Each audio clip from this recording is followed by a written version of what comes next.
distinguished guest, Brother Dr.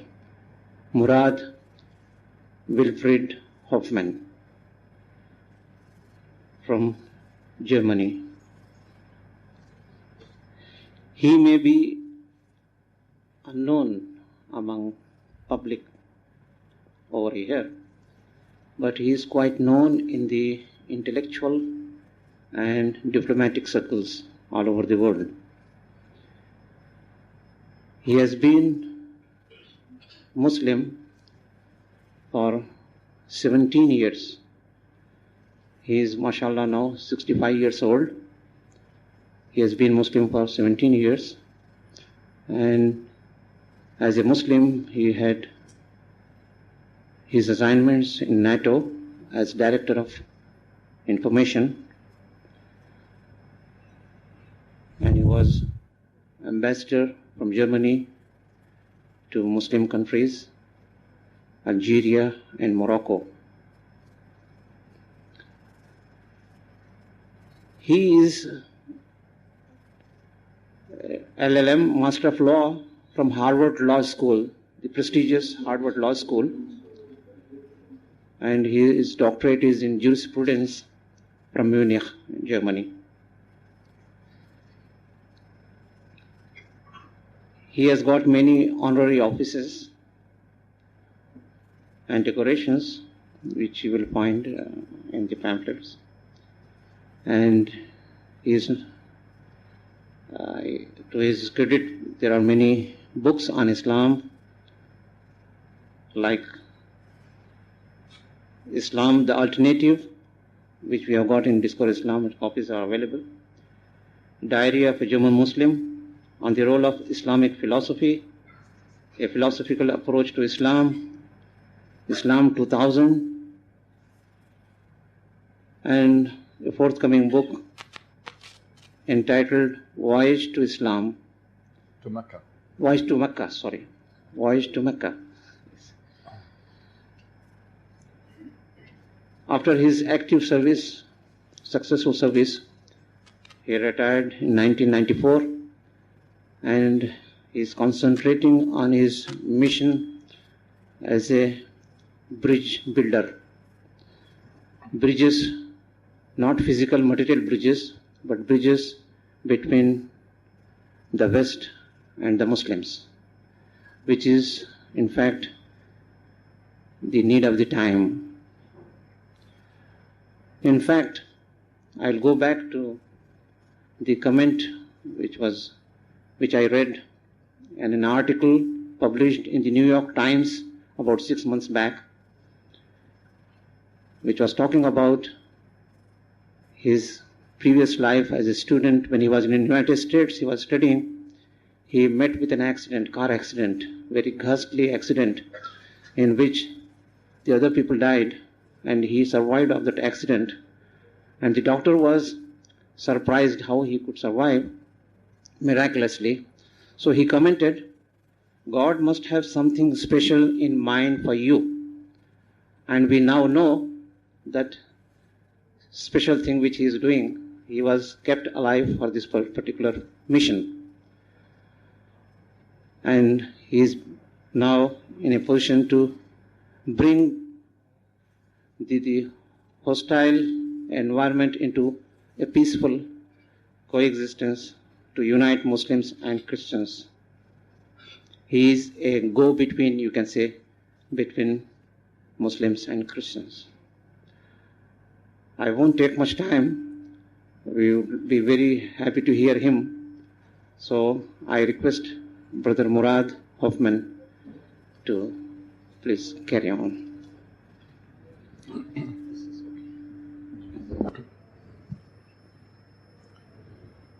Bismillahir Rahmanir Rahim. Alhamdulillahi Rabbil Alamin. Assalamu alaikum wa rahmatullahi wa barakatuh.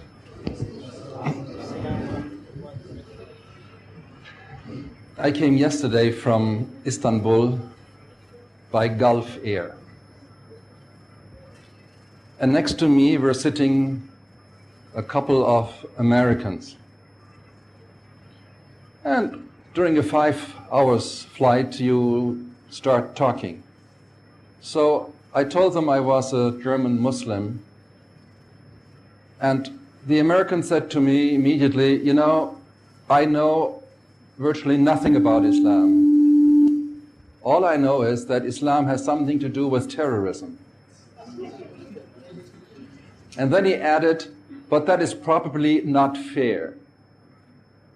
And I said to him, indeed, it is not fair. But that's where we are. But there is never any smoke without fire. And now just go through what is called the Muslim world and see whether you don't find violence. Kashmir, Balochistan, Afghanistan, Iraq, Egypt, Kurdistan, Tajikistan, Chechnya, Bosnia. You can go on. So we shouldn't blame people unnecessarily for drawing the wrong conclusion. And yet I'm sure if I had told this man that Islam stands for tolerance, he would have laughed at me. And yet it is so. There is no other religion which has as its basic statement on tolerance a verse like La ikraha fi din. La ikraha fi din in the Surah Al-Baqarah says two things. It says, firstly, there must not be any violence, any force in religion. And secondly, force in terms of religion makes no sense. It's useless. It's a useless attempt. It's a hopeless attempt. Because religion is something that is seated in one's interior, and you cannot force upon somebody else belief or feelings, something that is in the interior. Also, if you read the Quran, it is quite clear that God, whom we call Allah, hates nothing more than those called al-munafiqun, those who are not serious, those who pretend, which means, again, to use force in religion is something that God himself must hate because it produces munafiqun.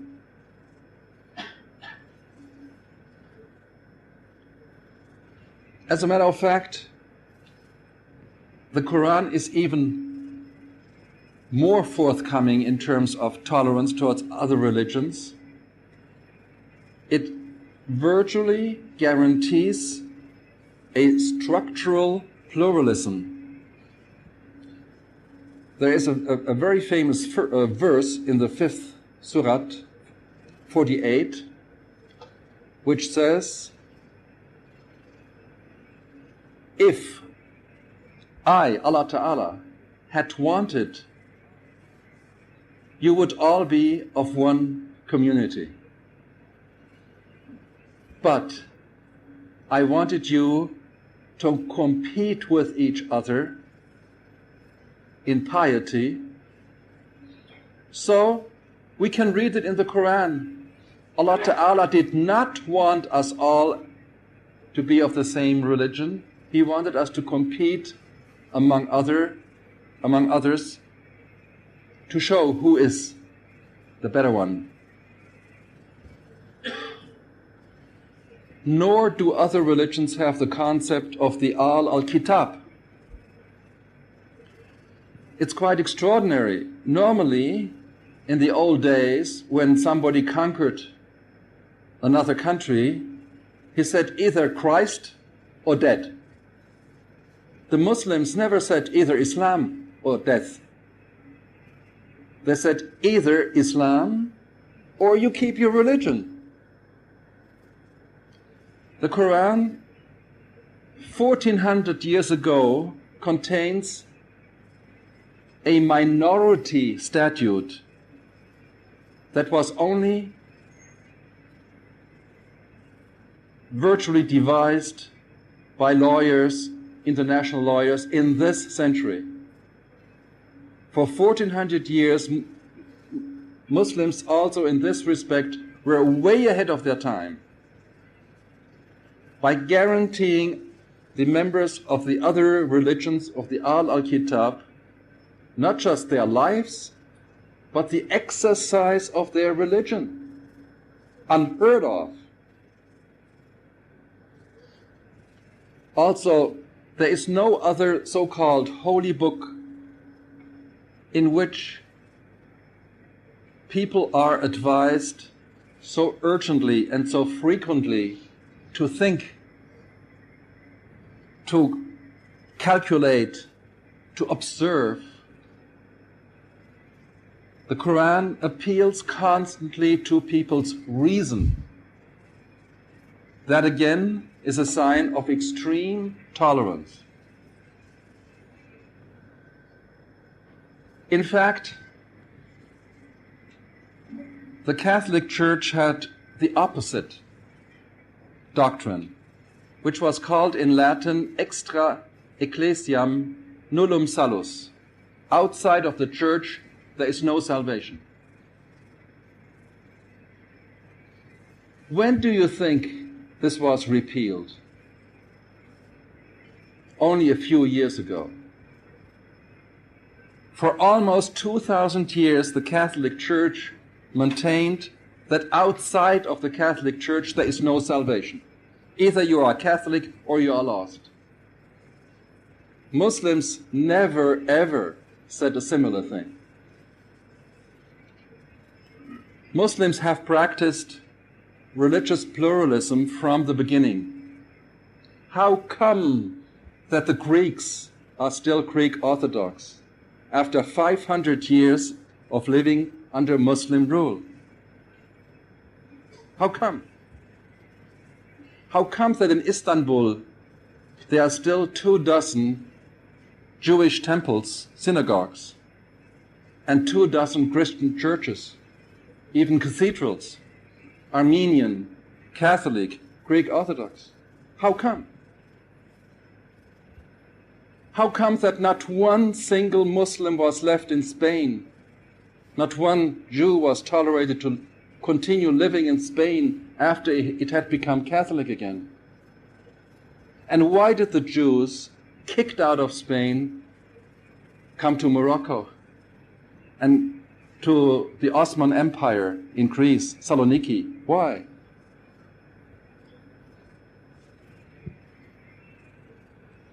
In the Haram in Mecca, on the four sides, the Muslim schools of law or rights used to have their teaching corner. So the Hanbali and Hanafi and Shafi'i and Maliki schools were taught simultaneously in the same mosque. Well, if that isn't pluralism, it's the opposite of agreeing on a dogma and enforcing it. Islam has been pluralistic even inside, not just towards the outside. That again is an unheard of sign of tolerance. But we can't deny that violence exists, and violence exists also in the Muslim world. The easiest explanation for that is, of course, that no religion can guarantee that all those who call themselves Muslims do act all the time like Muslims. No religion can defend itself against the wrong kind of people who claim to be followers. That's normal. Secondly, it is absolutely normal too that we have to always distinguish between the ideal and the practice. And when we compare ideals, we should do that, compare ideals with ideals. And when we compare practice, we should compare practice with practice.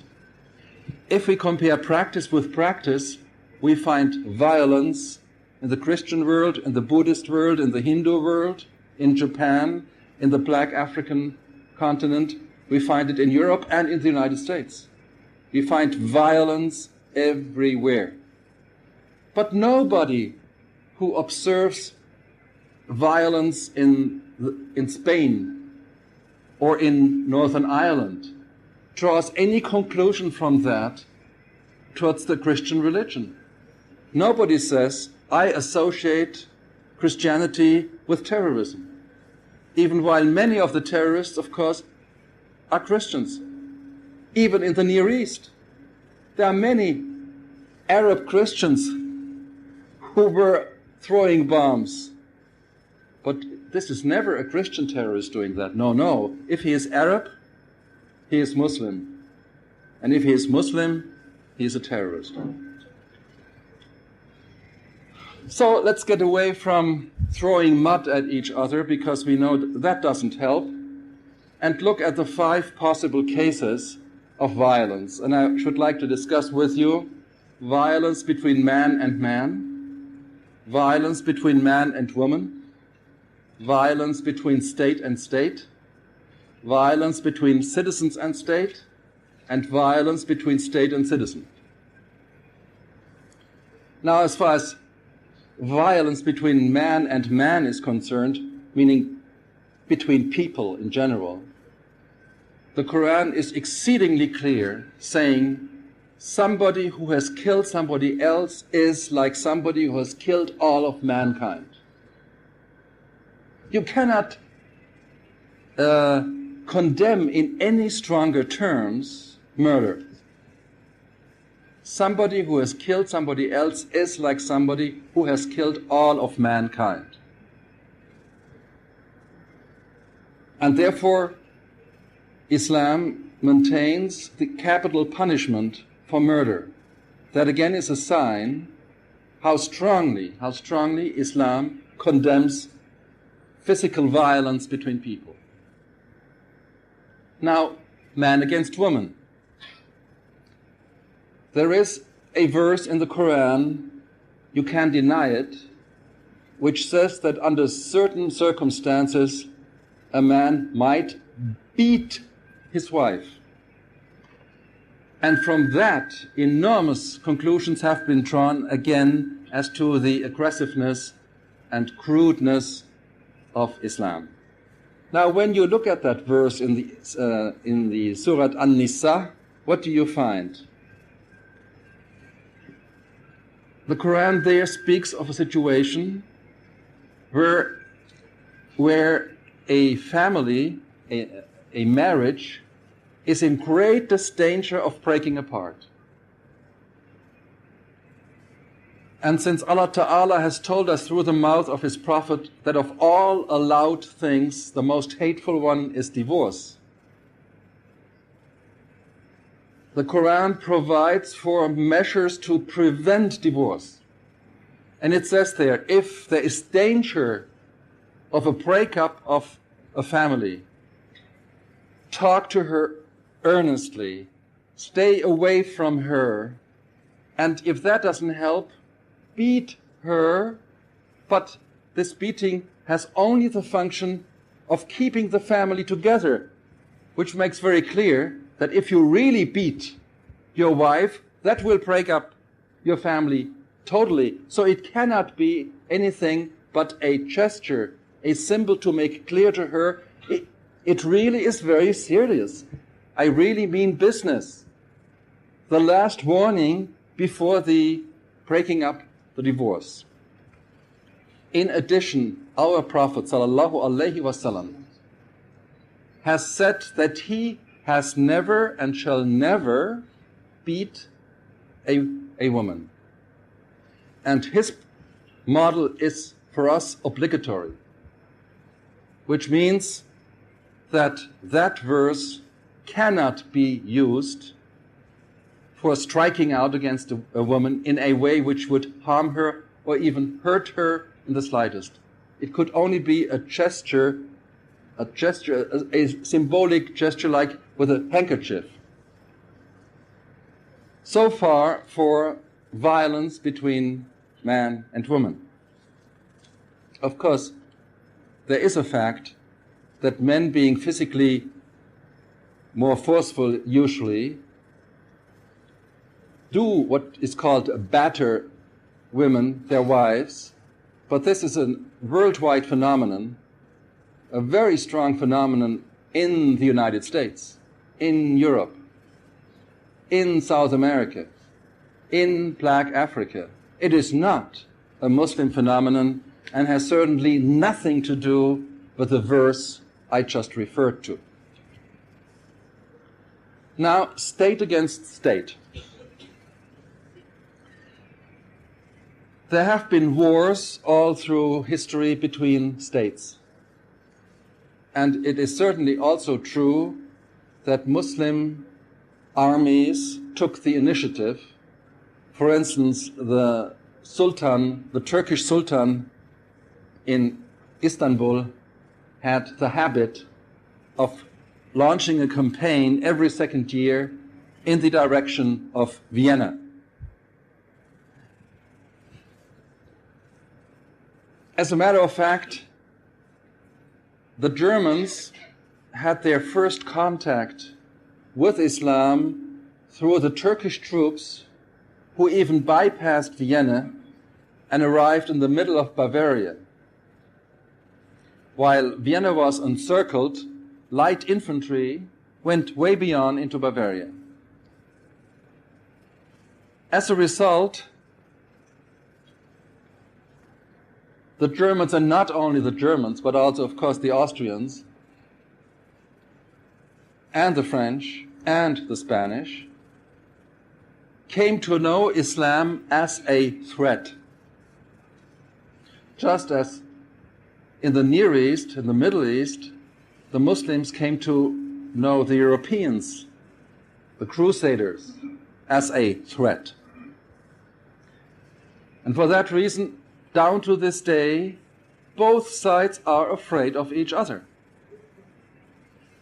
When the Quran was translated for the first time into German in 1616, the translation was called Al-Quran, or the Turkish Bible. Islam was the religion of these people who are coming every second year trying to conquer Vienna. This was the practice. But now let us compare not practice with practice, but theory with theory. If we do that, we find that the Quran clearly only allows wars of defense. Certainly there is no such thing as holy war. Holy war is a translation of the Latin term sacrum bellum, which was a concept of Roman law and of Christian law. And Orientalists, when translating the word jihad, did us very big wrong by translating jihad as holy war. We have a word in Arabic for war, al-haq, and we have a word for holy. But the Quran never talks about al-haq al-muqaddis. It talks about jihad. There is nothing holy in this world. Allah Ta'ala is the only thing holy. And certainly not war. Secondly, there is a verse in the Bible, in the Evangel, in Matthew, verse 10:34, which says that Jesus said, "I have not come to bring peace, but the sword." Now, has anybody ever drawn the conclusion that Christianity is an aggressive, violent, warlike religion because of that verse? Ridiculous. But in our case, we can read that there is a verse of the sort in the Quran, which is the verse 191 in Surat al-Baqarah. And if you read this verse, you can easily believe that indeed the Muslims are constantly crawling around with a knife in their mouth, trying to find a Christian to kill him, to stab him in the back. Because this verse says, fight them wherever you find them. But it is very unfair to present things that way, because people who do that confused two basic things. In international law, there are rules for when it is allowed to open hostilities.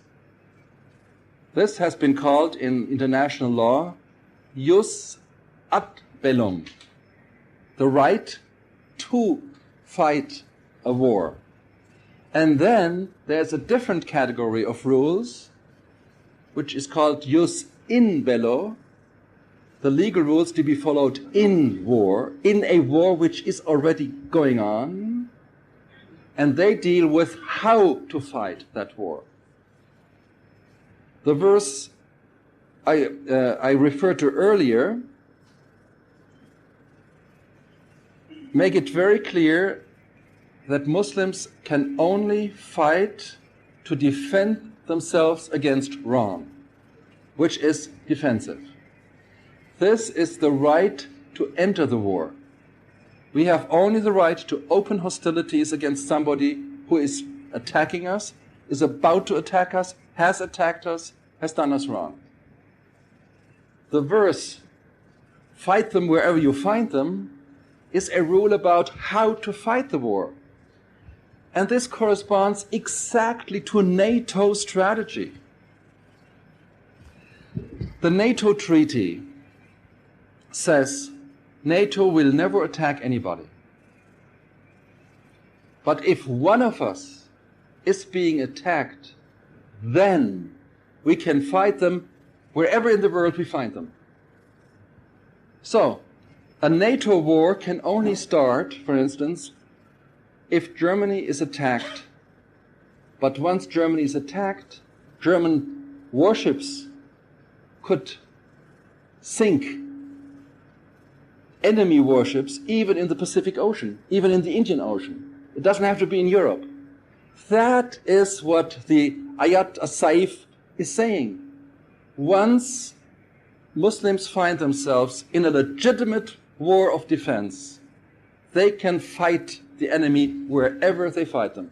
That is a very sound doctrine, and it's the doctrine of NATO itself.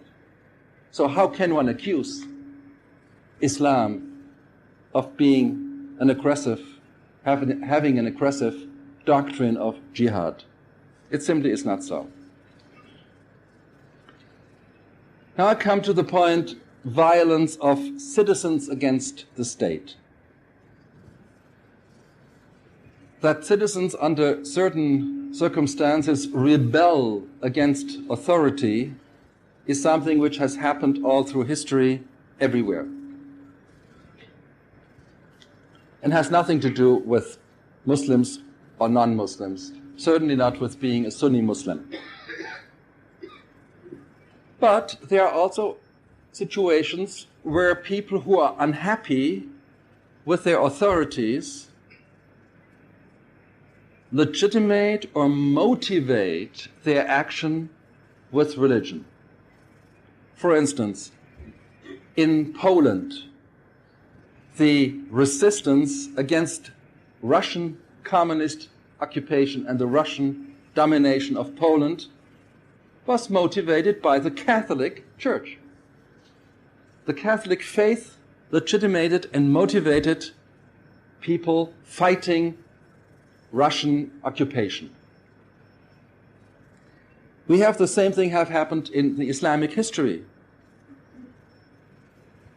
Our Khalifa Uthman was killed by rebels who claimed they do something right because the Khalifa did not perform as he should have. So they motivated themselves with Islam to kill the Khalifa. The Harishiyah did the same thing, killing Ali and convincing themselves of doing the right thing with their interpretation of Islam. There was the Abbasid revolt against the Umayyad Khalifa in Damascus. They legitimated their revolt against the Umayyad by the Quran and by Hadith. And we have this had all through Islamic history, and we have it in this century, where certain Islamic movements rebel against certain authorities in the Muslim world. That is nothing that has anything to do with Islam. In East Germany, the communist regime was brought down by rebellion of people who were Protestant and who drew their strength in doing that from their own Protestant Christian religion. Now one can make a general observation, which is true certainly for this century. In those cases, in those states where the status quo can be changed through elections, there's less risk of rebellious people. And in countries where the governments follow the basic rules of Islam, again, there's less risk of rebellion. When a man called Bourguiba goes on television in Ramadan and drinks and eats and calls his Muslim citizens to do the same, can he be surprised that there is a violent reaction? And finally, there is the least risk of such rebellion in those countries where human rights are being observed. But where is a religious platform for violence? We know that the Quran strictly forbids any violence between Muslims. Any violence between Muslims. And therefore, alas, some of the movements I'm talking about, and you know whom I'm talking about, claim to live in the Jahiliyyah. If I declare everybody else to be a non-Muslim, then of course restrictions of violence among Muslims do no longer apply. But I think it is outrageous for any Muslim to declare anybody to be a non-Muslim. It's forbidden. It's forbidden in the Quran to do that. Only Allah Ta'ala knows who is a Muslim. And the Quran says if one calls another, the Hadith says, if one Muslim calls another a non-Muslim, it will fall back on one of them. So I think it is deplorable and inadmissible for any movement calling itself Islamic to declare the whole state or the whole society in where he is as being in the Jahiliyyah. The second thing is, in every country, like in every family, in every factory, there is a certain hierarchy and a certain division of power. Now, if you take matters of life and death in your own hands, as some of these movements do, you act as district attorney, judge, and executioner in one person, self-appointed. And that, again, is not admissible. And these people act, of course, without guidance from the ulema. They don't care about a fatwa. And they do so because they have alienated themselves from what they call the religious establishment. And once you enter violence that way, justifying it yourself, you end up killing innocents, and you end up in an escalation to which there may be no end. And one victim, certainly, of all that is Islam.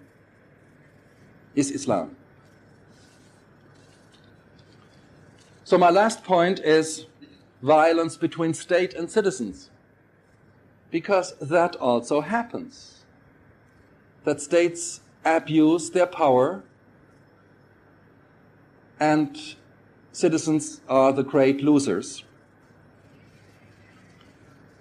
But in that context, I would like to disillusion those who need disillusionment. First of all, there is no such thing as an Islamic state. Islam means submission to Allah Ta'ala. Everyone in the room here can submit to Allah Ta'ala. A state cannot. Islam is a personal thing, is an attitude of a human being, not of an abstract organization.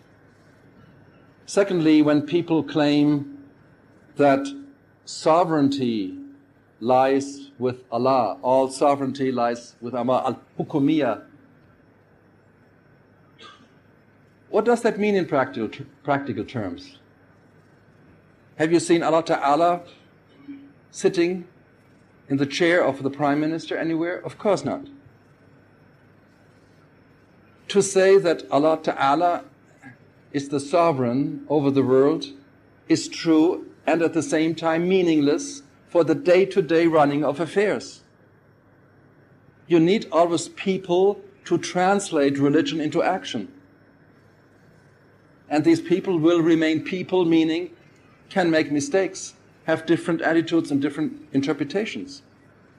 So the slogan, all sovereignty lies with Allah, solves nothing. Nothing. The same is true for people crying out that the Sharia should be implemented. So the Sharia are the rules for each of us to be realized in himself. And if we just go through the motions of praying and our mind is not with it, has the Sharia be implemented? Moral laws cannot be implemented, moral laws can only be lived.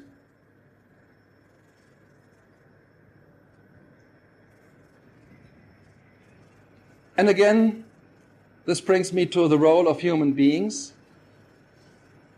A Muslim country is Muslim when its citizens are Muslims. And there is no other way. There is no other way. Now, of course, some of the people I'm talking about, especially those who have lived in Europe and America for a long time, would like to see in the Muslim world certain features of control, division of labor, division of government, elections, parliaments, and all that. It is definitely so that the Quran and Hadith do not rule out democracy. But it is also true that Quran and Hadith do not demand a specific form of government, including democracy. Thank God the Quran is very flexible, and what counts is that the rulers rule with the consensus of the people who want to be ruled, and that the rule is just. Whether this is happening in a monarchy or a republic or an emirate or whatever is beside the point. The solution, the Islamic solution, is flexible, but the content is not. There must be justice, social justice, and Islam must be allowed to thrive. Beyond that, it is wrong to claim that the Quran is a textbook for any specific economy or any specific constitution. So I hope that if everybody would heed what I said, there would be less violence between men and men, men and women, between states, between citizens and state, and also between state and citizens. Assalamu alaikum wa rahmatullahi wa barakatuh.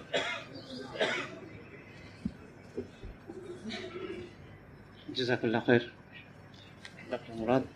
Now the floor is open for questions. The phone is available. Anybody who wants to put the question, please put your question, and Brother Murad will answer to that.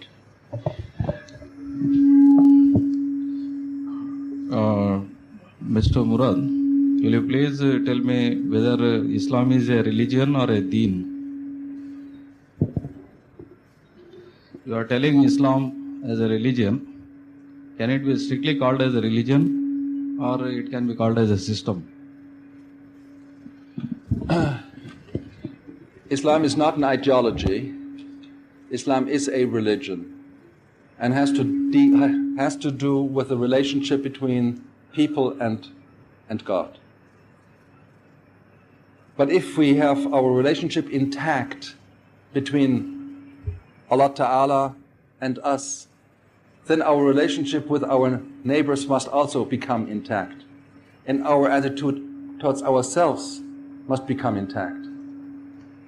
I felt very strongly when I became a Muslim, I felt all of a sudden in harmony with myself and with my environment and with God. And I strongly believe that while we do not need a theocracy, meaning that the ulema are governing us, or ayatollahs, that is not prescribed in the Quran. But Islam cannot live with secularism, meaning that you put religion into the cupboard in the morning before you go out. If you are a real believer, and if you embody the moral code of Quran and Sunnah, then this will translate into actions all day long, whether you are a worker or a factory owner or a prime minister. To believe that you could separate religion from your behavior in other fields is fooling yourself. Either you don't have religion or you fool yourself. How do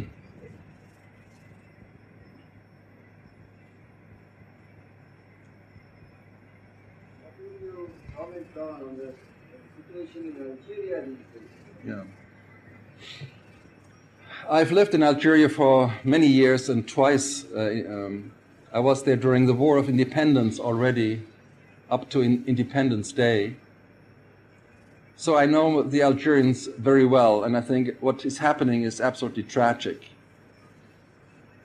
The trouble is that nobody knows who is doing what.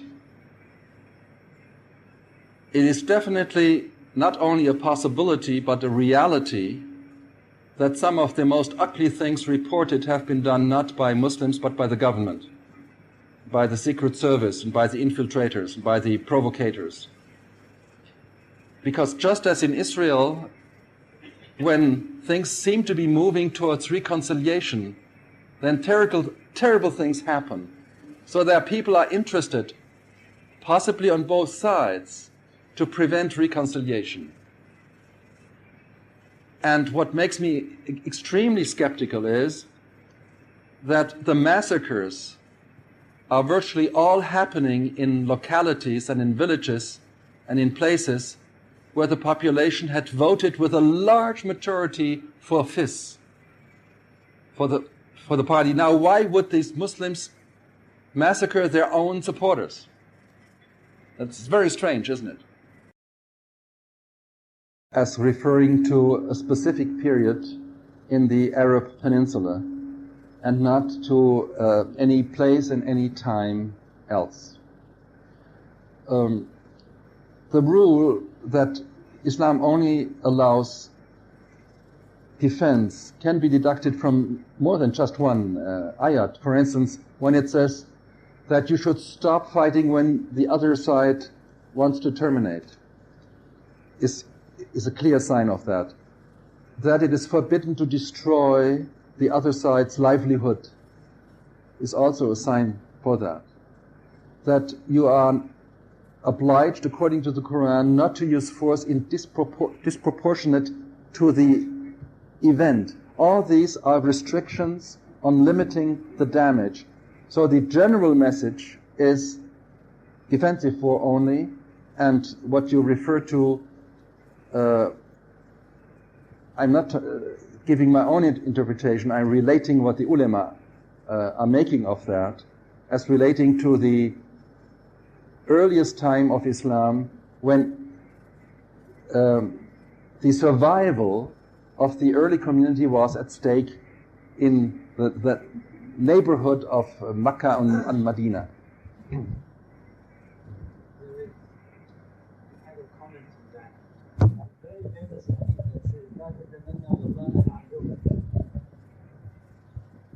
It's a famous hadith that says لا تتمنوا لقاء العدو, but ولكن إذا لقيتموه فاصبروا, out to the meaning of the hadith, i.e.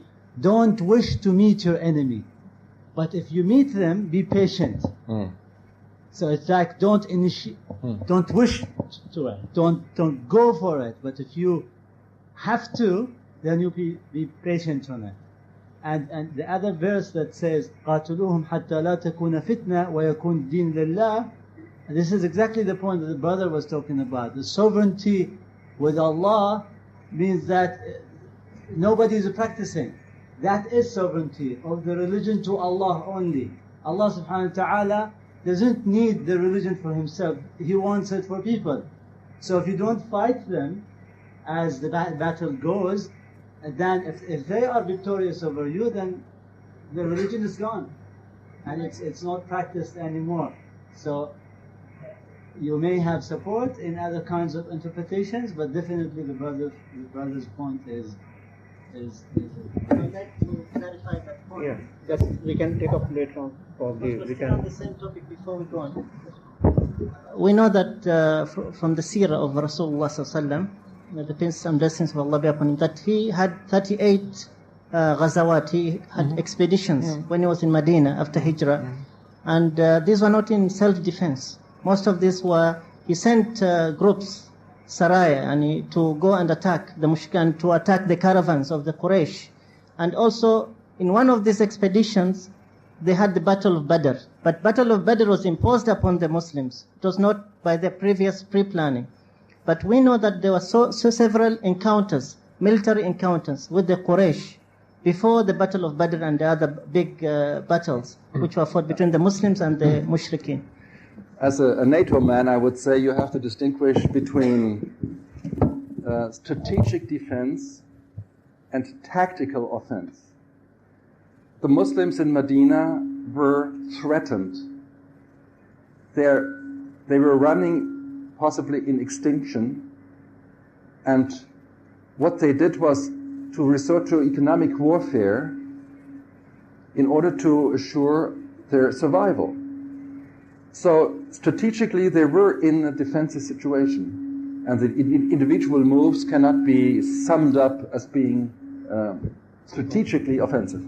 Was not a guideline. It's just that on the same topic, on the same topic that you just discussed, if they were defensive in the Arabian Peninsula, then how come the Prophet, peace be upon him, also later on the Khulafa Rashidin, also sent troops to open other countries in Africa, Northern Africa, and the remaining parts of the Islamic nation, in order to spread the word of Islam. I understand, of course, that we're looking into a different era. At that time, there wasn't the media, there wasn't different ways of spreading the word of God. Maybe the best way is not to go carrying weapons and spread it. There are different ways to spread the word. But it's the word of jihad also relates to that meaning from what we understand of Islam.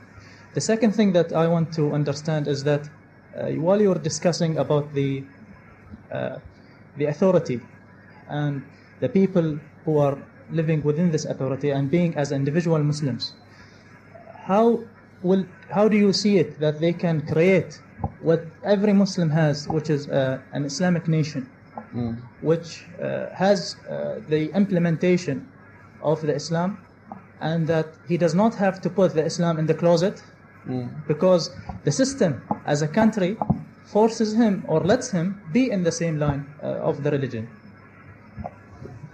The first point you made is quite important. We must assume that Umar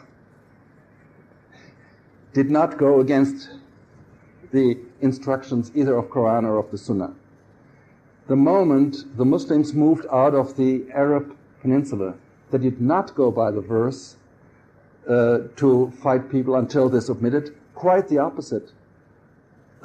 Muslim commanders who had gone into Iran were discouraging conversion to Islam because they couldn't absorb as many new Muslims, and they were afraid they were not serious Muslims, they were insincere.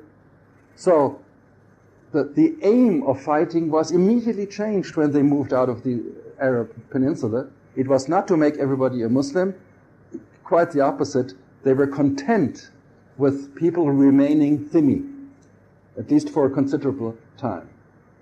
And your other point, of course, at the time of the Prophet ﷺ, there was no atomic bomb.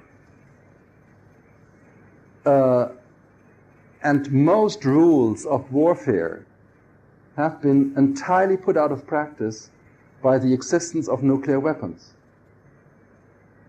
At that time, you could destroy a palm tree.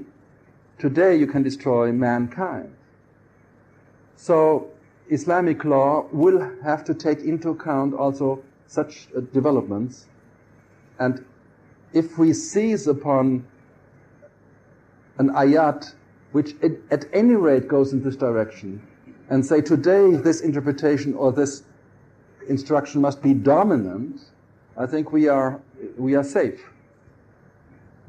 One last point. On this matter, suppose we have, like, now, as I said, there are many Muslim countries that are struggling, like Kashmir, there are problems, Muslims, Palestine. All these countries, they need to be freed. How are we going to logically free them if there is no jihad? Do you have an alternative solution? Because I don't see where these negotiations are going. As far as I've seen, no solution has been found. There's only one way we can free Palestine, only through jihad. And it cannot be defensive, it has to be offensive. I don't know what you have to say on this. Germany was reunited without one person being killed. It was seizing upon a window of opportunity which presented itself after the defense of NATO and the offensiveness of the economy of the West brought the Soviet Union to collapse, peacefully to collapse. We were even ready to buy East Germany.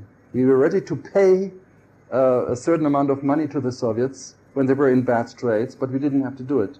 They collapsed anyway. So this world is moving so fast. It has never moved so fast that we should not rule out that even for situations that look so hopeless, like Kashmir, there will also come peaceful possibilities.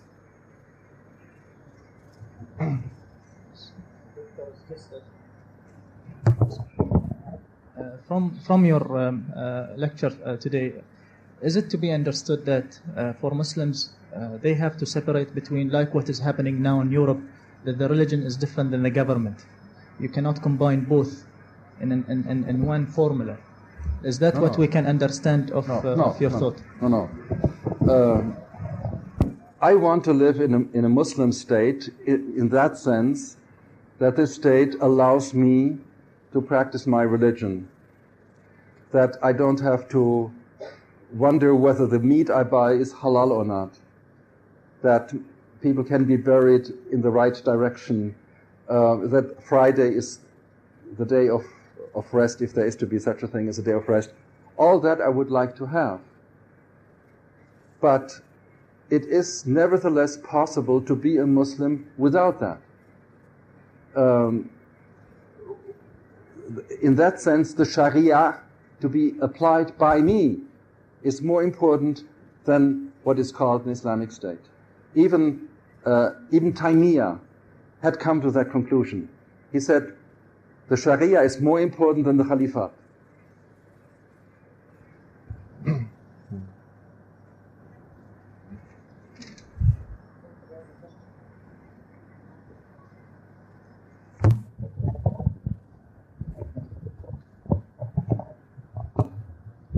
Brother Murad, what do you think about this new methods of jihad like media and publications, how these could be used to create a positive image of Islam? Yes, there is jihad going on over the internet. There's no doubt about it. Every Western Islamic Muslim center has its home page. And for instance, the Muslims in America, they have a special organization for the protection of Muslim civil rights. The Americans are very good in organizing. This is the American Muslim Council. Every morning, one of them checks on the internet whether something ugly has been said or written on Islam or the Prophet or Muslims. If that is so, the members of the board of directors telephone each other and decide on a media reaction, if necessary. If they decide on a media reaction, 150,000 American Muslims receive a fax simultaneously, asking them to protest by word or fax or telephone or by picketing. This is using the electronic media for jihad.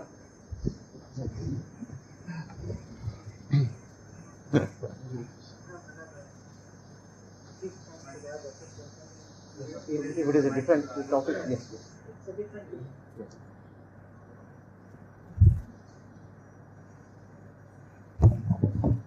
Mr. Murad, what is the meaning of this? Why are you not fighting in the way of Allah? Malakum la tuqatiluna fi sabilillahi wal mustazafina minkum. Why are you not fighting in the way of Allah and to save the weak Muslim people who are telling, oh Allah?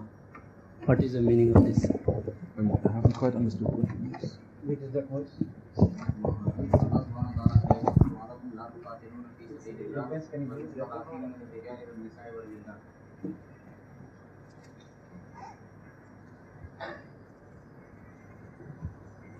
Postponed. Meanwhile.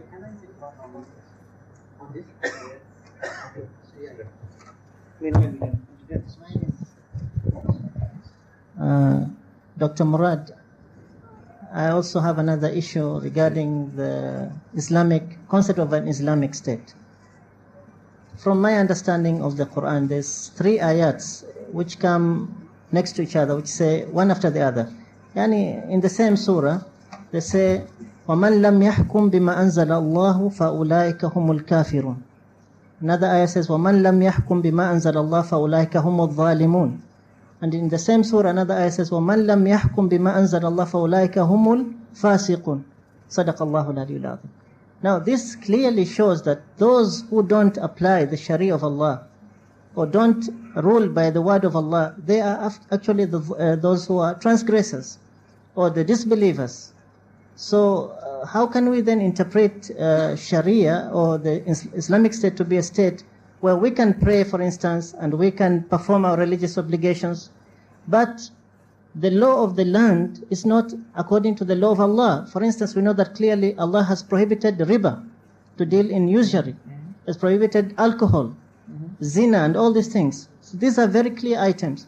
But we are living in a society where we see contradictions between what we believe to be the faith and what is actually happening in the society. Now, as far as I understand, a Muslim society should abide by the laws of Allah subhanahu wa ta'ala and what the Prophet Muhammad sallallahu alaihi wasallam has come with. And that means the Sharia, which covers everything. So I don't know, maybe I misunderstood what you said, but what I understood was you are looking at this issue from the individual standpoint. But I'm saying in terms of the society as a whole, it should abide by the Sharia. The law has to be according to the word of Allah. But that doesn't mean that we shouldn't borrow from other people what does not conflict with our religion or the values of our society. I would be much happier if there were no alcohol on Gulf Air. Yeah. No, I think I did not make myself quite clear. You may not have misunderstood. I didn't make myself clear enough. The Islamic State should do what the state can do, and that is to see to it that the inheritance law is as it is provided, and that riba is not allowed, and that alcohol is not available, and all that. What I'm against is that there is a religious police that arrests those people who during Ramadan eat. The state should set the stage for Ramadan and the stage for the application of the Sharia, but not force people to abide by it, because this is not possible. This creates a fascist state and lots of munafiqun. There's the line. In Morocco, you can be arrested if you are caught smoking a cigarette during Ramadan. I think that I would not agree with. If the Sharia can only be implemented by the individual, and if the individual doesn't want to do it, the state can do it for him. Just to clarify, suppose somebody does not pray, or he rejects. Okay. Have they found? The point also, I agree. I understand what you're saying. You know, Amr bil Ma'ruf and Nahy anil Munkar. But suppose, this is wajib anyway. Suppose we have a person, he's a Muslim. He says he's a Muslim, but he does not pray. Or he says, I don't believe in prayer. This is a murtad. So the Khalifa or the ruler of the state should actually punish him or give him a chance to make tawbah. Otherwise, he should be killed, as by the rule. No, I'm just trying to explain one point. Suppose this kind of people, if you don't have this kind of control, how would you bring them back to the right path? There I disagree totally. A murtad is not somebody who commits high treason and can be killed. Every state and in every constitution has a law, penal law, which permits the persecution of spies and people who actively work against the state and its security. For pure leaving the religion, during the lifetime of the Prophet and in the Quran itself, there are dozens of cases without any penalty in this world. Nobody was killed in Mecca after Mecca was retaken for a murtad alone. Not one. So I think we should really draw that line. If you arrest and punish somebody for not praying, you are not doing him any good, because prayer is worthless if it is enforced. Without the niyyah, it is worthless. Yeah, wait a minute. He found it. Can I?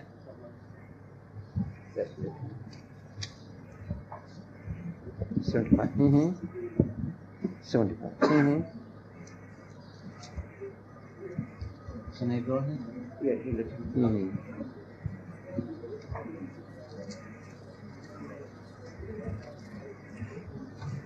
Yes, this ayat refers to a historical situation when, before the campaign of Tabuk, too many Muslims tried to excuse themselves from joining the military expedition, and everybody had an excuse to stay behind. And then the reproach came, what's wrong with you, that you don't want to fight in the way of God? And of course, fighting, if you read fighting it's not katil, must not necessarily be read as military fighting. It can be considered jihad in the general sense of applying yourself, of helping, of intervening by word or by mouth or by your hand, and if you can't do that, then at least by your heart.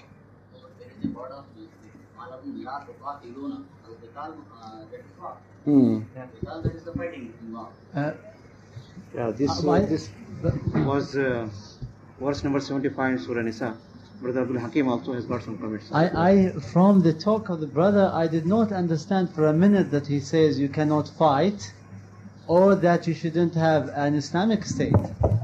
All that I understand is that first, you have all the rights to defend yourself against enemies. This is one.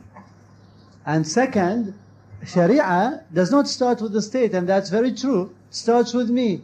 If I am corrupt and my neighbor is corrupt and the rest are corrupt, for a country to claim to be Islamic is very damaging. Because to the world, you are non-Muslims and you claim yet to have an Islamic state, which is very damaging. So unless we start on an individual level, an Islamic state cannot, and there is no way it can be established. It's very damaging. And I did not understand for a minute that the brother says you cannot fight in the way of Allah. For example, the ayah that you may use here to apply it to Kashmir, definitely the Kashmiri people or the Palestinians who are there can raise their hand against the occupation. But also, if I am to understand anything from what the brother says, is that there is sometimes tactics. There is a strategy to apply. It's the opportunity. The opportunity. Not every time you have the right to fight, you should fight. Exactly. You have many rights, but you should not exercise your rights every time you have that right, because it might not be wise for you to exercise it at that particular time.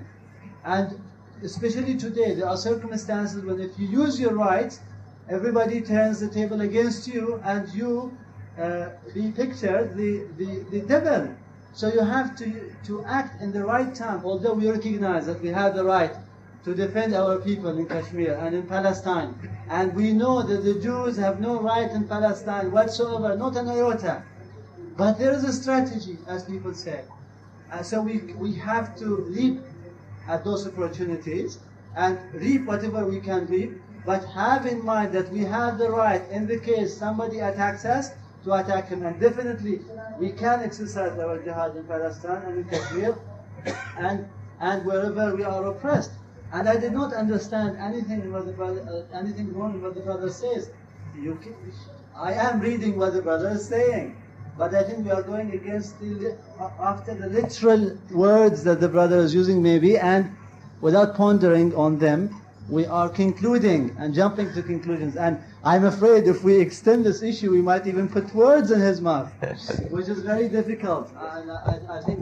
There are some questions there. Yes, brother. Yeah. Wait. Yes. What was the response and reaction towards Islam 17 years before and today in Germany? What one would call the threshold of tolerance towards Islam has gone downhill. It's lower today than it used to be. And if you can pinpoint any two events which are responsible for that, it is the Rushdie affair and the Gulf War. Ever since, people's nerves have been more strained vis-à-vis Islam. And another factor is, of course, the economic difficulty of having so many unemployed people, and among them so many foreign workers who are unemployed. Currently, that is true in France and in Germany and in England. Anti-racial sentiments and anti-Muslim sentiments combine with social malaise over the unemployment, where the expatriates, or we call them guest workers, become the scapegoat. And that is a very dangerous, explosive cocktail. Yes, ma'am. Islam forbids violence between man and man. Okay. Yeah. So if any individual blaspheming Islam, how would you suggest to defend our faith?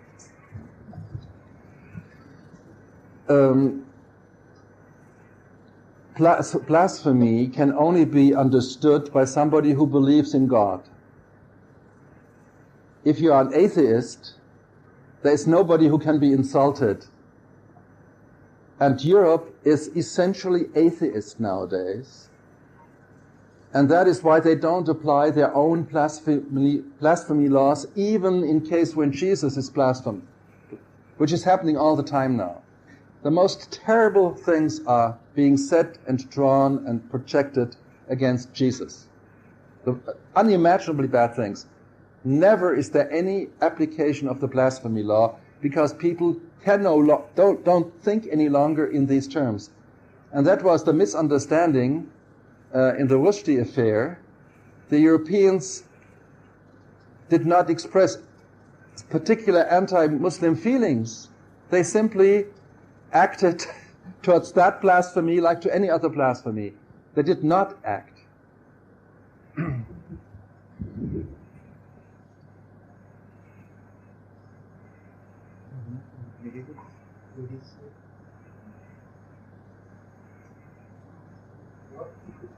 What would you comment about the dress for women in Islam? Any comment on The place for women. the dress? The dress. Yes. Dress code for women in Islam. Any comment on that? Let me start with the dress code for men.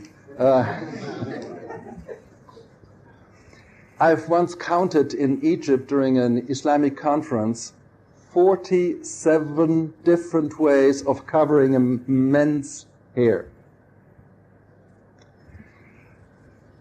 What the Islam says about dress is basically the same for both sexes. They should cover their sexual parts and should not provoke. For the rest, the whole question is, I think, overplayed. And it is deplorable that it has come to a situation where people judge a woman's adherence to Islam or not by how much hair one can see of her.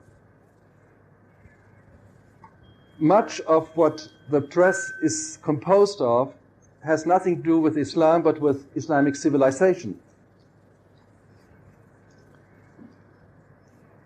In Europe and in America, women's hair has been seen for centuries, and therefore it is no longer sexually provocative.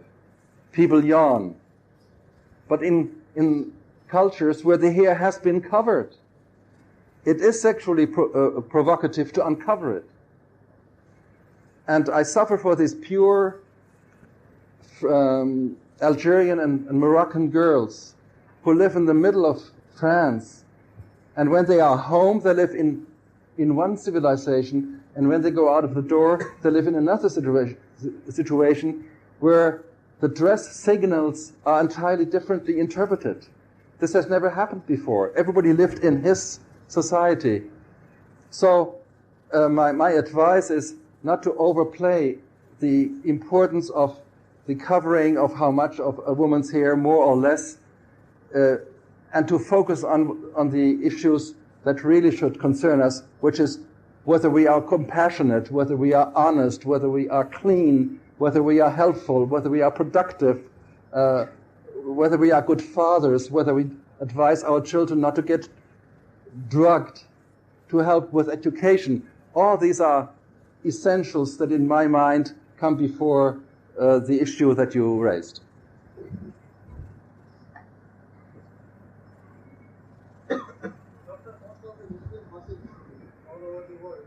Muslim? Masses. Mass, yeah.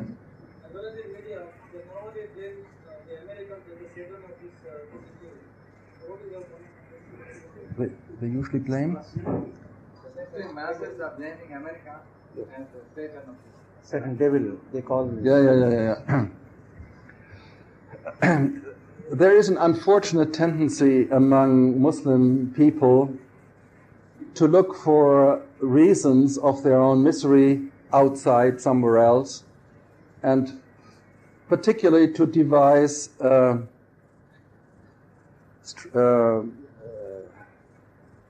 strategy, to think of strategies, master plans, conspiracies on the other side. What is happening to us in terms of globalization is a process that is controlled by nobody. By nobody. Just like water is flowing down the hill, new technology is spreading. You can't help it. A man called Bill Gates, he fools around with a few gadgets, and that changes the world. Whether he wants it or not, in the end. Also, I think the Muslim world has much too long rested on the assumption that colonization is still responsible for its plight today. That sounds too much like an excuse. There is such a thing as cultural imperialism, yes, but there is nobody standing behind it and directing it.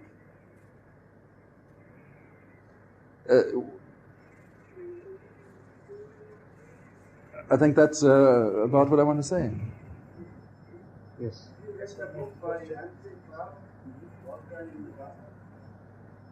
Ramsey Clark. Clark, the fire this time organized in the South. Ramsey Clark, the former Tommy General. yes, Ramsey Clark. Clark, yeah. Have you come across that book? There is no doubt that in America the media are very powerful, and the media are controlled by Jewish people, and many of these people think that any harm done to Islam is useful and helpful for Israel. Such kind of a mechanism does indeed exist. Every Muslim has a dream of having the golden era of the Islamic civilization come again and flourish. And this is a great dream that is going on from generation to generation, and everybody is expecting that one day it will come back. Yes. What are the factors, and how do you see it coming back? And what do Muslims have to do in order for this golden era appear again? Yes. Yes. The question is whether there is a real chance that the golden era, when the Muslims were the most advanced in every field, can come back again, and under which conditions. That's a very fair question. If one analyzes what made Islam so great in Spain, let's take Andalusia, one realizes that at that time the Muslims did not shy away from technological progress. They invented the windmill. They introduced new products. They were ahead not just in sirah and tafsir, but also in ophthalmology, in optics, in mathematics. And what has happened, and this has to do with colonization, is that in the Muslim world, what is called adab was given preference over the sciences. And still today, in most Muslim countries, somebody who has studied literature has a higher social prestige than an engineer. And it is therefore no wonder that not one Muslim has received the Nobel Prize in the sciences. And it is only when the Muslims reconquer the field of the natural sciences and technology that the trend can be reversed, because that is the battlefield. I think so. Yes, please. Maybe my question is not out of the subject tonight, but can you tell us your experience, how you heard Islam, and what you think that you like in Islam that you Came to Islam. Oh, but it's a very big question. I reverted to Islam, and not I did that, but Allah Ta'ala did that for me. I had an affinity in myself for Islam. I felt coming home. I did not feel that I deserted something.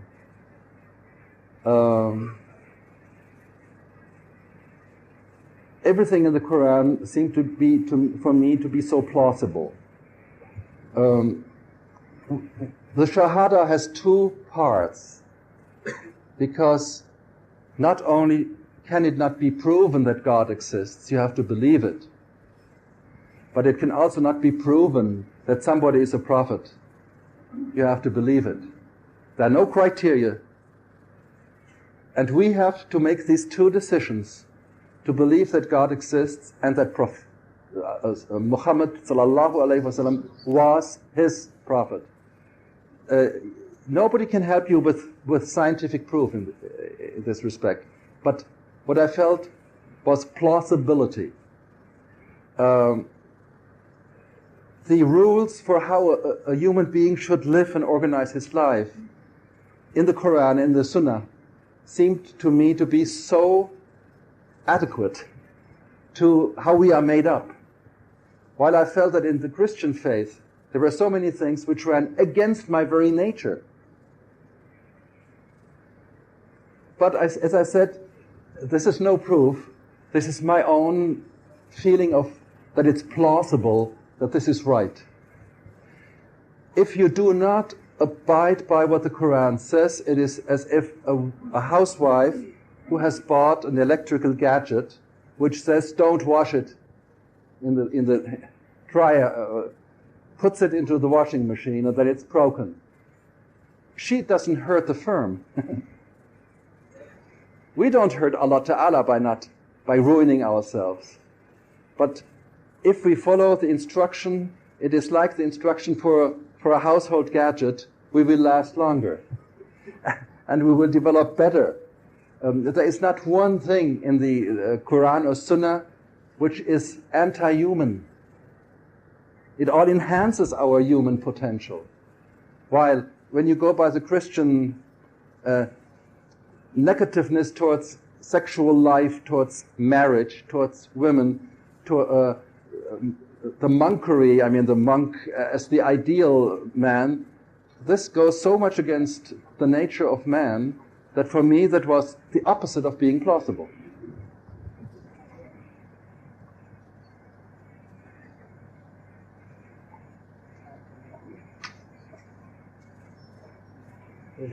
Written question. Muslims played important role to link the Hellenism, Greek philosophy, to modern civilization during the period called as Dark Age by Europeans. What is the point of dispute between Ghazali and Rushd? and Rushd? Yes. Ghazali and Rushd. Yes.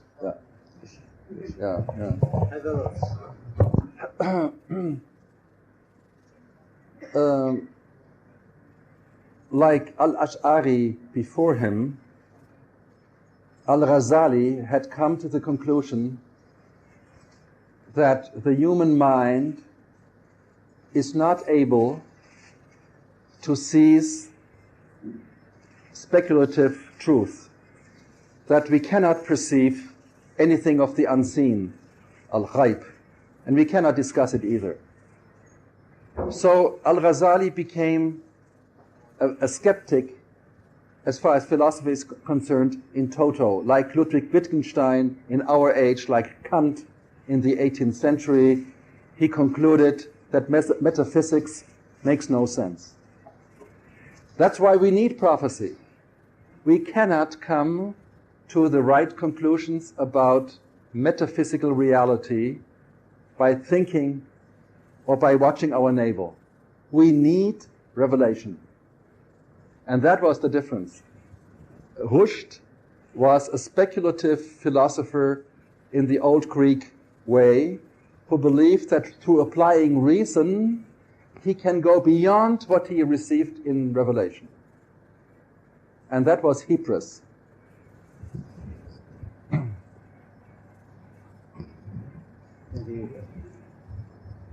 One or two questions we can attend. The media, Western media, is, as you told, talking about the Muslim violence and not talking about violence in Spain and Western world. That's right. But I'm asking why this type of mentality came in Europeans, and what is the way to change that mentality? If I'm correctly informed about my program, I give a lecture on that point, and it takes really a whole lecture to explain it. And Yes. yeah, it's on Saturday It's at 10 o'clock in the university. yes, it is on Friday. On Friday. Friday? Fridays. Saturday. Saturday. But there is limited audience.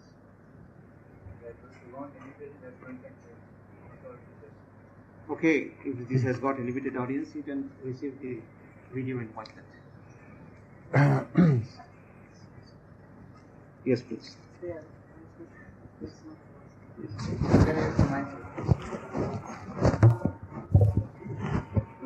Dr. Murad, we are here to exchange information and to share views. I'm not trying to be argumentative, but you have a proof and I have some proofs, but I want to clarify this issue because it's very important, the issue of jihad.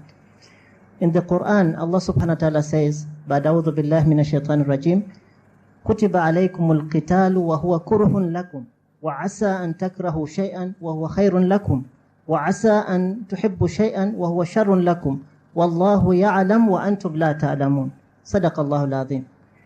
And I cannot translate it exactly in English, but maybe somebody can translate it. And in another verse, Allah said, كتب عليكم الصيام كما كتب على الذين من قبلكم لعلكم تتقون. Fasting has been prescribed for you as it has been enjoined upon those before you, so that you may attain God consciousness. Mm-hmm. So it shows that this fighting is prescribed, just like fasting was prescribed upon us. It's not something that it's a matter of tactical or it's defensive. It's something shows it, so it should be a duty on the Muslims, just like fasting is a duty upon us. It's wajib. That's how I understand jihad is wajib. Please, can you clarify on this ayah, if you don't mind? I think that this gentleman has really explained it best. Whatever the Muslim does has a purpose, and we are prescribed something with a purpose. We are supposed to fight in order to win and not to lose. If fighting is counterproductive, it cannot be the right thing to do. So I repeat what you said. Not every time we are allowed to do something, we should do it because it may not be opportune to do it. Fasting has been prescribed for us, but not for people who have a stomach ulcer, because it would be counterproductive. It would not help these people, it would kill them. So no verse must ever be isolated from the general principle that is pursued by it. There is a rationale behind anything that is wajib, and it's not wajib for wajib's sake.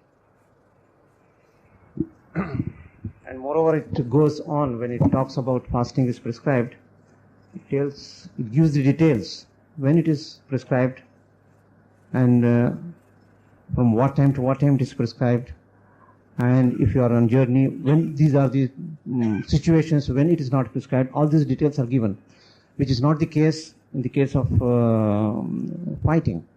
So we cannot put 100% identical these two situations, because we have to read these two ayahs in their context. Normally we jump to conclusions because we have been in one particular type of mental thinking. And Brother Murad comes from the situations where he is in a position to see both the views. He, being a Muslim, he understands Islam, and he was one among those like him in Europe and America. He is in a position to judge better than us because he can be impartial in approach. Whereas when we grow up with certain